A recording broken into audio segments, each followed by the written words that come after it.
নির্বাচনে প্রতিদ্বন্দ্বিতা করার জন্য এবং তাদের প্রার্থিতায় কোনো বাধা নেই, নির্বাচন হবে এবং তারা নির্বাচন করতে পারবেন এমন একটি আদেশ আজকে দিয়েছেন। এটা সম্পূর্ণ মিথ্যা একটা তথ্যের উপর ভিত্তি করে তার নির্বাচনে প্রতিদ্বন্দ্বিতা এবং প্রার্থিতা বাতিল করার জন্য চেষ্টা করা হয়েছে। আমরা আদালতকে এই কথা বোঝাতে সক্ষম হয়েছি যে নির্বাচনে প্রতিদ্বন্দ্বী প্রার্থী তার প্রতিদ্বন্দ্বী প্রার্থীর জন্য মানুষের কাছে যাবে, ভোটারদের কাছে গিয়ে তার বক্তব্য উপস্থাপন করবে, ভোটাররা যাকে পছন্দ করবে তাকে নির্বাচিত করবেন। ভোটের মাঠ ছেড়ে কোর্টের বেশে আর একজনের প্রতিপক্ষকে ঘায়েল করে তার মনোনয়নপত্র বাতিল করার এইটা কোনো সুস্থ রাজনৈতিক ধারা হতে পারে না।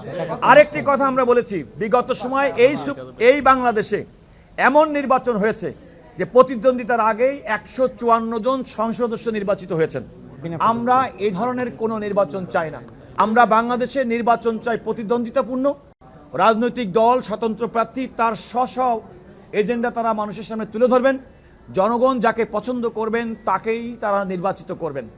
আজকেও আপনারা দেখেন আমাদের এই বক্তব্য আমরা সুপ্রিম কোর্টের আপিল বিভাগেও আজকে দিয়েছি এবং সুপ্রিম কোর্টের আপিল বিভাগ আমাদের দুইজন প্রার্থী বিএনপির চট্টগ্রামেরই, একজন জনাব আসলাম চৌধুরী সীতাকুণ্ড এবং জনাব সরোয়ার আলমগীর উনি হচ্ছে ফটিকছড়ি, তাদের দুজনের মনোনয়নপত্রের ব্যাপারেও এই তাদের প্রতিদ্বন্দ্বী রাজনৈতিক দলের প্রার্থীরা কিন্তু সুপ্রিম কোর্টে লিভ পিটিশন ফাইল করেছিল।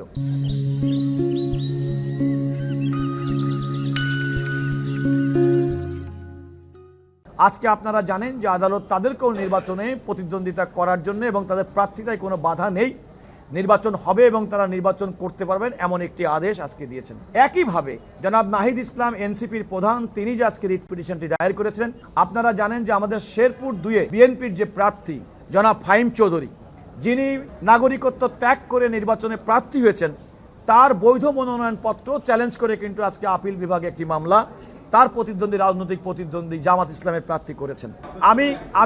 আমি বলি আপিল বিভাগ তাকে নির্বাচনে, আমাদের উভয় পক্ষের বক্তব্য শোনার পরে আদালত স্পষ্ট বলেছেন এই রিট পিটিশনের কোনো সারবত্তা নেই, কারেই এটাকে খারিজ করে দিয়েছেন সামারিলি, অর্থাৎ একেবারে শুরু থেকে এটাকে সরাসরি খারিজ করে দিয়েছেন জনাব নাহিদ ইসলামের রিট পিটিশন। এই খারিজ করে দেওয়ার পরিপ্রেক্ষিতে জনাব কায়েম সাহেবের বিরুদ্ধে জনাব নাহিদ ইসলামের দায়েরকৃত যে রিট পিটিশন এবং তিনি যে প্রার্থনা করে তার মনোনয়নপত্র বাতিলের চেয়েছিলেন সেটির আর কোনো সারবত্তা থাকলো না, যেহেতু হাইকোর্ট বিভাগ সরাসরি তার রিট পিটিশনটি খারিজ করে দিয়েছেন।